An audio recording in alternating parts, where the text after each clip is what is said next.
अस्सलाम वालेकुम। आज की जो वीडियो है वो प्रोजेस्टेरोन हार्मोन के बारे में है। प्रोजेस्टेरोन हार्मोन सिर्फ औरतों के अंदर इंपॉर्टेंट नहीं होता है, मर्दों के अंदर भी इक्वली ये इंपॉर्टेंट हार्मोन है।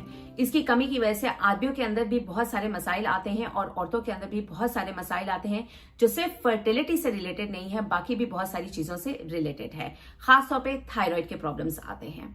ठीक है, तो आज की इस वीडियो में मैं आपको इसका नॉर्मल लेवल बताऊंगी, ये बताऊंगी कि प्रोजेस्टेरोन हार्मोन बनता कहाँ पे है, उसके अलावा इसकी कमी होने की वजह से आदमियों के अंदर क्या क्या अलामात आते हैं, सिम्टम्स आते हैं और औरतों के अंदर कौन कौन से सिम्टम्स आते हैं। और एंड में जाके आपको सप्लीमेंट्स और साथ साथ डाइट ऐसी बताऊंगी जिससे आपका प्रोजेस्टेरोन लेवल जो है वो इंक्रीज हो जाएगा। मेरा नाम है Ayesha Cheema and welcome to my YouTube channel.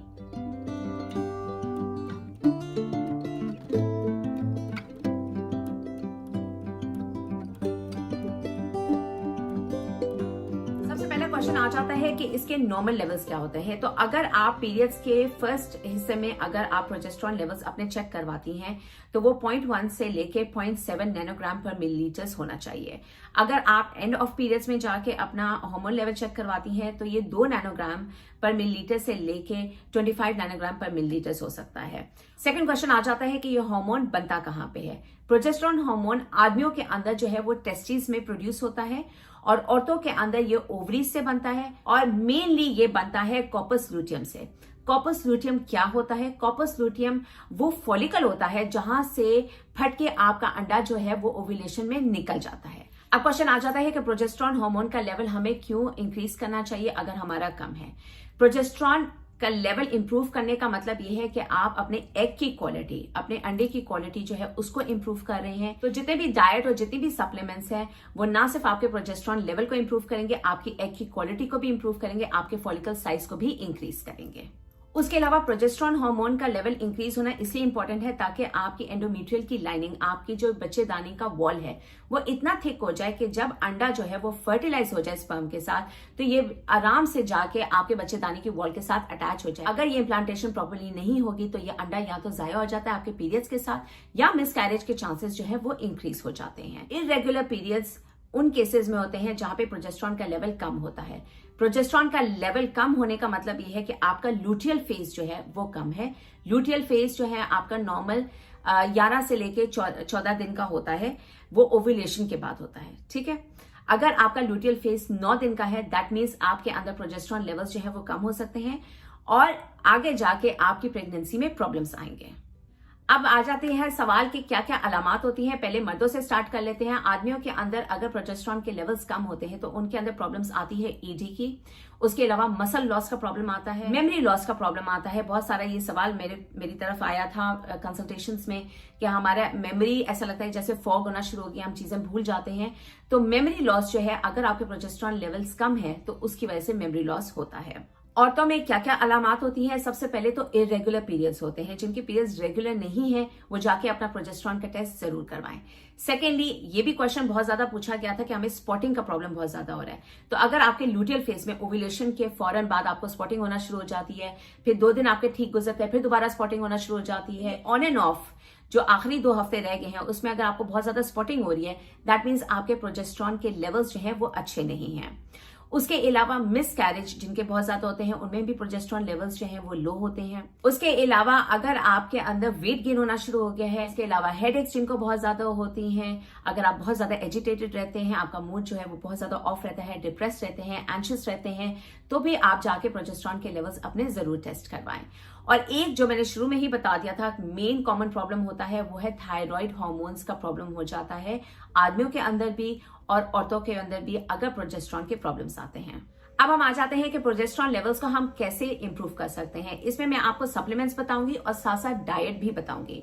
ये सप्लीमेंट्स जो हैं आदमियों के लिए और औरतों के लिए दोनों के लिए इक्वली इंपॉर्टेंट होते हैं। ठीक है, तो सबसे पहला और सबसे इंपॉर्टेंट सप्लीमेंट आ जाता है मैग्नीशियम का। मैग्नीशियम क्या करता है कि ये आपके पिट्यूटरी ग्लैंड की हेल्थ के लिए बहुत ज्यादा इंपॉर्टेंट है। तो ना सिर्फ आपके प्रोजेस्टेरोन लेवल्स को ये इंप्रूव करेगा बल्कि आपके FSH लेवल्स को इंप्रूव करेगा। दूसरा ये कि LH लेवल्स के लिए भी बहुत ज्यादा इंपॉर्टेंट है और थायराइड हार्मोन्स के लिए भी ये बहुत ज्यादा इंपॉर्टेंट है। मैग्नीशियम सप्लीमेंट्स का ये है कि ये आपने रात के टाइम पे लेने हैं, क्योंकि ये मेलाटोनिन प्रोड्यूस करते हैं और मेलाटोनिन आपको आपकी नींद में भी बहुत ज्यादा हेल्प करते हैं, एंजाइटी में बहुत ज्यादा हेल्प करते हैं। उसके अलावा मेलाटोनिन जो है वो एग की मैच्योरेशन, फॉलिकल की मैच्योरेशन के लिए बहुत बहुत बहुत ज्यादा इंपॉर्टेंट है। ठीक है, तो टैबलेट्स की डिफरेंट डोजेज होती है, डिपेंड करता है कि आपका BMI कितना है और आपकी एज क्या है, तो उसके ऊपर ये डिपेंड करता है। वैसे ये जो स्टैंडर्ड डोज है वो है 150 मिलीग्राम एक टैबलेट रोजाना आप रात को ले सकते हैं। डाइट के थ्रू अगर आप मैग्नीशियम इंप्रूव करना चाहते हैं तो सबसे बेस्ट चीज जो है वो है ब्राजील नट्स। 6 ब्राजील नट्स जो है वो रोजाना आप खा सकते हैं, इससे ज्यादा मत लीजिएगा। दूसरा ये कि आपने फैटी फिश जो है वो लेनी है, जिसमें सैल्मन आ जाता है। उसके अलावा आप अवाकाडोस का इस्तेमाल, पंपकिन सीड्स का इस्तेमाल करें, या दूसरे नट्स भी आप ले सकते हैं जिसमें बादाम आ जाता है, अखरोट आ जाता है। सेकेंड सप्लीमेंट जो है वो है जिंक का सप्लीमेंट। जिंक का सप्लीमेंट मैं पहले अपनी बहुत सारी वीडियोस में बता चुकी हूँ। जिंक का जो स्टैंडर्ड डोज है, अगर आपने डॉक्टर की प्रिस्क्रिप्शन के बगैर लेना है तो वो 8 मिलीग्राम होता है। कुछ केसेस में हमें 50 मिलीग्राम भी देना पड़ता है, 100 मिलीग्राम भी देना पड़ता है। अगेन ये डिपेंड करता है पेशेंट टू पेशेंट। अगर आपने डाइट के थ्रू जिंक लेना है तो जिंक सबसे ज्यादा मौजूद होता है मीट के अंदर, गोश्त के अंदर। उसके अलावा ये मौजूद होता है पंपकिन सीड्स के अंदर, बादाम के अंदर ये मौजूद होता है, अंडों के अंदर ये मौजूद होता है। नेक्स्ट सप्लीमेंट जो है वो है vitamin B6। Vitamin B6 I can not emphasize enough कि विटामिन B6 कितना ज्यादा इंपॉर्टेंट होता है। विटामिन B6 आपकी बॉडी के लिए, बल्कि जितने भी विटामिन Bs हैं वो सब बहुत ज्यादा इंपॉर्टेंट होते हैं आपकी ओवरऑल की बॉडी की फंक्शनिंग के लिए। अगर आपके अंदर प्रोजेस्टेरॉन के लेवल्स जो हैं वो कम है और आपका लूटियल फेस अगर आप चार्ट करते हैं और वो छोटा है, फेस 9 दिन का आता है, तो तब आप विटामिन B6 के सप्लीमेंट्स ले सकते हैं। ये आप 50 मिलीग्राम एक टैबलेट रोजाना जो है लंच के बाद ले सकते हैं, या आप कोई भी मल्टी बी कॉम्प्लेक्स जो है अपनी रिजीम के अंदर इंक्लूड कर सकते हैं। अगर आपने डाइट के थ्रू अपने अंदर विटामिन B6 को इंप्रूव करना है तो आप इसमें ले सकते हैं बटर, मक्खन, और उसके अलावा काऊ घी ले सकते हैं। उसके अलावा बीफ ले सकते हैं, बीफ का लिवर ले सकते हैं, चिकन ले सकते हैं, स्पिनच ले सकते हैं, चने जो है वो ले सकते हैं, और उसके अलावा नट्स आप ले सकते हैं। बेसिकली ये जितने भी सप्लीमेंट्स मैंने आपको बताए हैं, अगर आप ये डाइट के थ्रू अपने अंदर इंप्रूव करना चाहते हैं तो आप अपनी डाइट के अंदर बनानास का इस्तेमाल करें, उसके अलावा ब्राजील नट्स का इस्तेमाल करें, बादाम का इस्तेमाल करें, और मीट का इस्तेमाल करें, और उसके अलावा पंपकिन सीड्स का इस्तेमाल करें।